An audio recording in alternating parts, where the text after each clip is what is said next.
है कि जिंदगी ने जिंदगी से पूछा है, जिंदगी बता ये क्या है जिंदगी। क्या बात है। जिंदगी ने जिंदगी से पूछा है, जिंदगी ये बता क्या है जिंदगी। जिंदगी जीकर भी समझ ना पाए क्या है जिंदगी। कष्ट क्या, मृत्यु क्या, कष्ट क्या, मृत्यु क्या, जन्म क्या, आनंद क्या, व्यथा है जिंदगी। सुख या दुख है, व्यथा है जिंदगी। काव्य के उद्यान में कुछ ढूंढती है जिंदगी। प्रेम की भीगी महक को चाहती है जिंदगी। मुश्किलों की राह में क्यों चीखती है जिंदगी। शुभ अशुभ के फेर में क्यों दिखती है जिंदगी।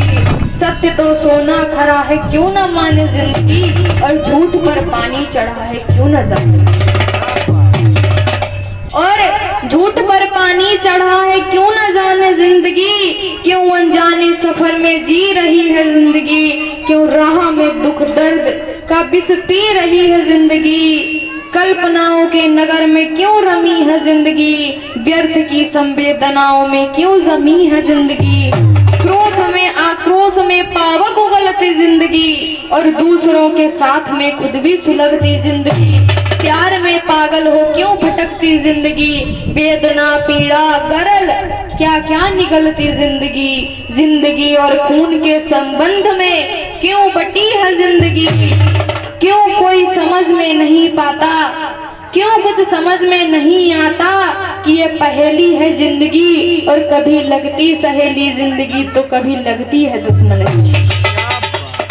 जिंदगी क्या है और इसका जो अर्थ निकलता है प्रश्न का कि जिंदगी क्या है, तो साधारण भाषा में हम यही कह सकते हैं कि जब से हम जन्म लेते हैं और मृत्यु तक के बीच का जो समय होता है उसे जिंदगी कहते हैं। जन्म और मृत्यु के बीच की जो अवस्था है उसे जिंदगी कहते हैं। प्राण धारण करना ही जीवन कहलाता है। जिसमें प्राण है वो जीवन जीता है, चाहे वो पशु हो, पक्षी हो, जीव जंतु कोई भी हो, सब प्राण धारण करते हैं और सब जीवन जीते हैं। लेकिन जो धर्म पर चलता है उसका जीवन श्रेष्ठ होता है। जो धर्म को मानता है, जो राम को मानता है, उसका जीवन श्रेष्ठ होता है। कहते ना, कांच और नगीने में बड़ा अंतर है और खून और पसीने में बड़ा अंतर है। भेड़ों की तरह जिंदगी जीने वालों, श्वास लेने और जीने में बड़ा अंतर है। श्वास तो सभी लेते हैं, पशु पक्षी पेड़ पौधे सभी श्वास लेते हैं, लेकिन ये मनुष्य योनि जो है सर्वश्रेष्ठ है। सबसे बड़ी योनि है मनुष्य की। श्वास श्वास अनमोल है, बिके न हाट बाजार। और सोच समझ के खर्चियो, देता ना कोई उधार। सिकंदर भी जब दुनिया को जीत करके जब चला था तो उसने अपने जो हकीम था, जो उसका इलाज करता था, उससे कहता है कि कुछ समय और मुझे मिल जाए जीने का। तो कहते कि अब इसके आगे कोई हमारा बस नहीं, तो भगवान के हाथ में है। तो सिकंदर कहता है कि जब मैं इस दुनिया से जाऊं तो मेरे हाथों को खोल देना, क्योंकि दुनिया देखे कि एक दुनिया को जीतने वाला भी खाली हाथ ही जाता है, खाली हाथ ही जाता है। इस जीवन में संघर्ष का नाम ही जीवन है, क्योंकि संघर्ष करना मनुष्य के लिए अनिवार्य है। कर्म करना मनुष्य के लिए जरूरी है, लेकिन धर्म के साथ में जो कर्म करता है वो हमारे लिए एक वरदान होता है। सब जिंदगी जीते हैं। कहते हैं, कोयल को राग सी, भौरे को पराग सी, पतंगे को चिराग सी लगती है जिंदगी। चिड़ियों को चहक सी, तितली को महक सी, मधुमक्खी को शहद सी लगती है जिंदगी। सूर्य को सविता सी, पपीहे को कविता सी, मछली को सरिता सी लगती है जिंदगी। चकोर को शशि सी, पुष्प को हंसी सी, और इस मनुष्य को फंसी सी लगती है जिंदगी। मनुष्य को फंसी सी जिंदगी लगती है, क्योंकि जीवन में संघर्ष करना पड़ता है, कर्म करना पड़ता है। हम इस जीवन में भूल जाते हैं कि हमें करना क्या है।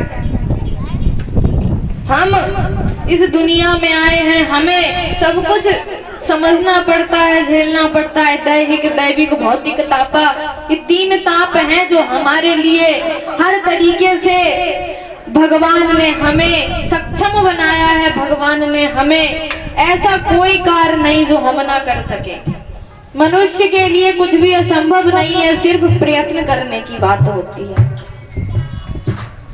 हम संसार में भोगने के लिए आए हैं, सुख भोगने के लिए, आनंद लेने के लिए, लेकिन जो भोग है वो हमें भोग रहे हैं। कहते हैं भोगा न भुक्तम वैमेव भुक्ता, तपो न तप्तम वैमेव तप्ता, कालो न यातो वैमेव याता, तृष्णान जीर्णा वैमेव जीर्णा। हम जिसे भोगने के लिए आए हैं वही हमें भोग रहे हैं। हमने ऐसी आदतें बना ली अपनी कि हमने जब देखा है लोगों पीने की आदत होती है उन्हें, तो कुछ भी करें, कहीं भी रहे, पीना है, भले ही घर से बर्तन क्यों ना बेचें, क्योंकि आदत है। हम भोगने के लिए जो आए हैं उन्हें हम नहीं भोग पा रहे, वो हमें भोग रहे। भोगा न भुक्तम वैमेव भुक्ता, तपो न तप्तम वैमेव तप्ता, कालो न यातो वैमेव याता, तृष्णा न जीर्णा वैमेव जीर्णा। हमें भोगों को भोगना है। हम आनंद लेने के लिए आए हैं, सुख भोगने के लिए आए हैं, परमात्मा की भक्ति के लिए आए हैं, लेकिन हम पथभ्रष्ट हो गए हैं। कहते हैं हो नाव तट से बंधी लहरों की मनमानी न हो, और नाव को उस पार जाने में परेशानी न हो, और देख मज याद रखना कोई नादानी न हो, और नाव तो पानी में हो पर नाव में पानी न हो। नाव में अगर पानी होगा तो नाव डूब जाएगी, नाव तो पानी में हो पर नाव में पानी ना हो।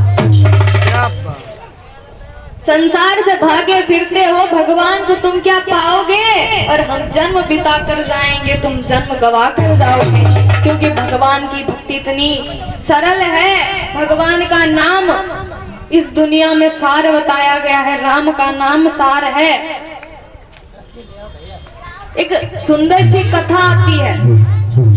एक थोड़े सज्जन पुरुष थे तो बिना पढ़े लिखे थे। चलिए